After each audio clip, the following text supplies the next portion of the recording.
तो अब हम बात करते हैं मुस्लिम फैमिली लॉज ऑर्डिनेंस 1961 के सेक्शन 5 की, जो रजिस्ट्रेशन ऑफ मैरिजेस के बारे में है। तो स्टैट्यूट इस बारे में यह कहता है कि every marriage solemnised under Muslim law shall be registered in accordance with the provisions of this ordinance. यानी तमाम शादियां जो मुस्लिम लॉ के तहत होंगी, यानी मुसलमानों की तमाम शादियां वो इस ऑर्डिनेंस के तहत रजिस्टर्ड होंगी। अब फर्दर इसमें कहा गया है कि for the purpose of registration of marriage under this ordinance the union council shall grant licence to one or more persons to be called nikah registrar. यानी एक या ज्यादा लोगों को यूनियन काउंसिल जो है वो निकाह का रजिस्टर दे सकती है और उनको निकाह का रजिस्ट्रार बना सकती है। लेकिन आगे इसको वाज़ेह कर दिया गया कि एक वार्ड में एक से ज्यादा लोग जो हैं वो निकाह रजिस्ट्रार नहीं हो सकते। अब इसका सेक्शन 2A ये कहता है कि द निकाह रजिस्ट्रार और द पर्सन हु सॉल्मनाइज ए निकाह, दो हो सकते हैं, एक निकाह रजिस्ट्रार हो सकता है और एक निकाह खां भी हो सकता है। अब निकाह रजिस्ट्रार या जिस शख्स ने निकाह पढ़ाया shall accurately fill all the columns of nikahnaama form with specific answers of the bride or the bridegroom। अब ये एक बड़ा जबरदस्त सूरत हाल है पैदा हो गई इसमें कि अगर इस हवाले से हम देखें तो हमारे जो निकाह खां होते हैं या जो मौलवी हजरात होते हैं जो निकाह पढ़ाते हैं वो उसको उस हवाले से ईच एंड एवरी कॉलम,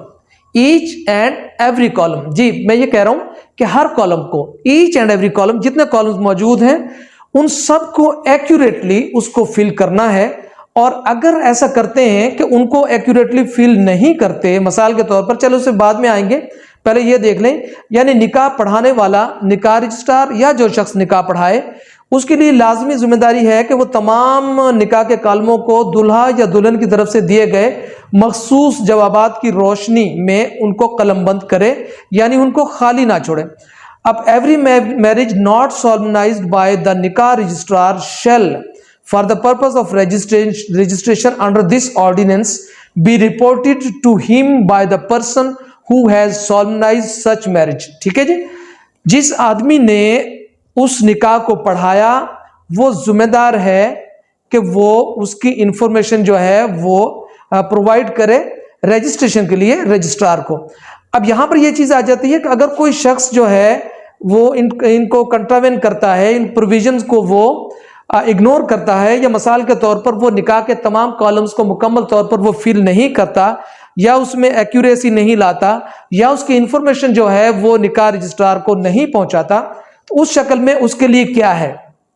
अब ये सब सेक्शन 2A है, he shall be punished with to a simple imprisonment for a term which may extend to 1 month and a fine of 25,000 rupees। यानी अगर कोई शख्स जो है वो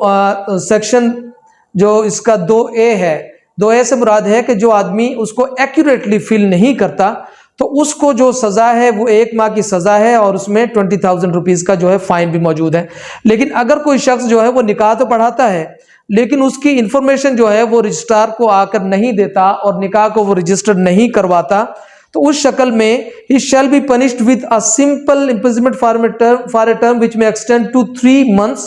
एंड फाइन फॉर 100,000 रुपीज। यानी अगर कोई शख्स जो है वो निकाह पढ़ाता है और उसकी इंफॉर्मेशन जो है वो निकाह रजिस्ट्रार को नहीं पहुंचाता, उसकी इंदराज नहीं करवाता, तो उसके लिए 3 माह की सजा और 1 लाख रुपए जुर्माना उसके लिए हो सकता है। तो ये रजिस्ट्रेशन ऑफ मैरिज एक्ट का सेक्शन हमने यहां तक पढ़ा। इससे आगे हम चलते हैं कि the form of nikahnama the registers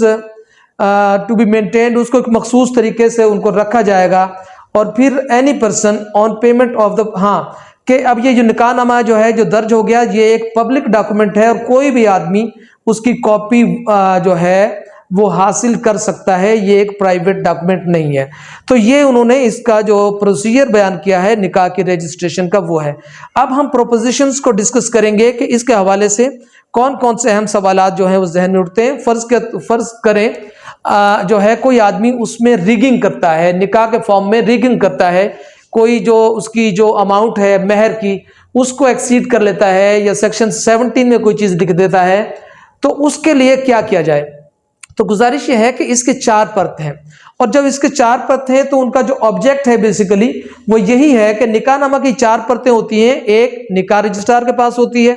दूसरी मुतल्लिका MCU या UC का जो वहां पर होती है, तीसरी दुल्हन, और चौथी जो है आखिरी पर दुल्हा के हवाले की जाती है। मकसद उसका यही होता है कि इसके अंदर किसी किस्म का कोई रद्द-ओ-बदल ना किया जा सके। लेकिन फिर भी अगर ऐसा होता है, जी हाँ मैं यही बात कर रहा हूं कि फिर भी अगर ऐसा होता है कि निकाह फॉर्म में, किसी निकाह फॉर्म में कोई रिगिंग की जाती है, तो उसके लिए जो कॉम्पिटेंट अथॉरिटी बताई गई है वो है डिप्टी कमिश्नर। यानी डिप्टी कमिश्नर के पास जाकर आप उसके खिलाफ अपील कर सकते हैं, दरखास्त दे सकते हैं कि जनाब निकाह फॉर्म में असल में ये था, लेकिन अब इसको जो है इसमें रिगिंग की गई है। तो इसके हवाले से ये एक जजमेंट है PLD 2015 लाहौर की, इसका सफ़ा है 88, PLD 2015 लाहौर 88, ये आप लिख लीजिए।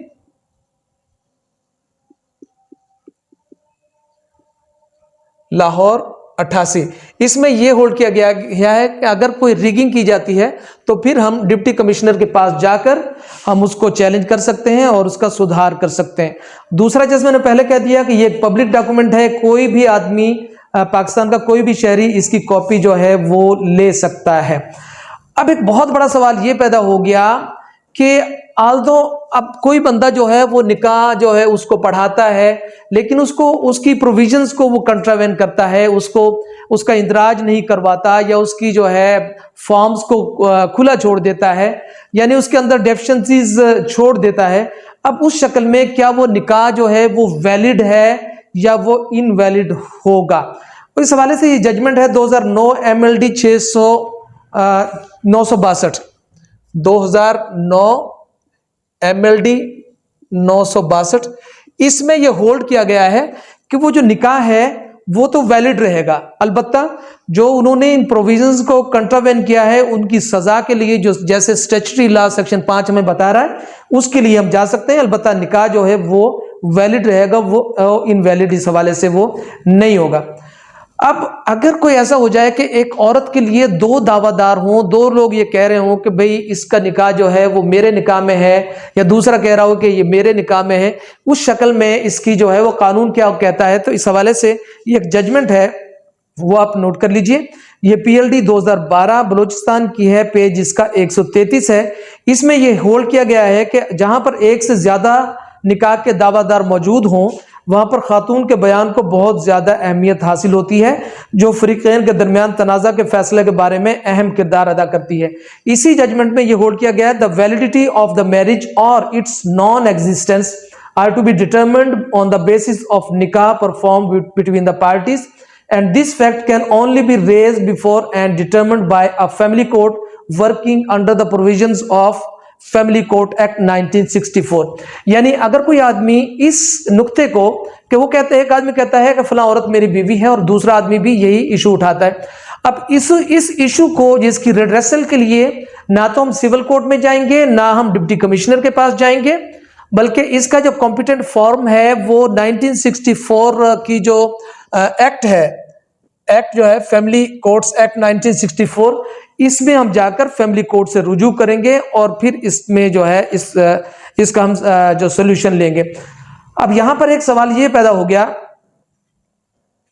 कि अगर दूसरी शादी करने की सूरत में हर्जानात की अदायगी के बारे में तस्फिया कौन करेगा, तो उसका इख्तियार जो है वो भी फैमिली कोर्ट के पास है। और 2010 YLR 423 है, jurisdiction of family court, recovery of amount by wife, written in column 17। इसमें फर्दर ये डिस्कस किया गया है कि जब कॉलम नंबर 17 में जैसे हम लिख लेते हैं, अमूमन ऐसा होता है